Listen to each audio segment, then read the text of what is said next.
الله نحمده ونستهديه ونعوذ بالله من شرور أنفسنا وسيئات أعمالنا.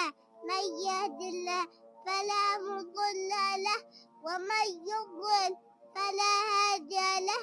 وأشهد أن لا إله إلا الله وأن محمد رسول الله. أما بعد، يقول الله تعالى: يا أيها الذين آمنوا اتقوا الله حق تقاته ولا تموتن إلا وأنتم مسلمون.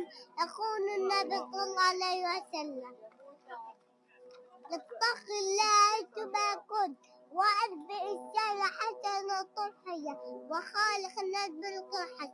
وفي الختام أسأل الله العظيم أن يجعلكم ممن يسمعون قولا حسنا. بارك الله فيكم.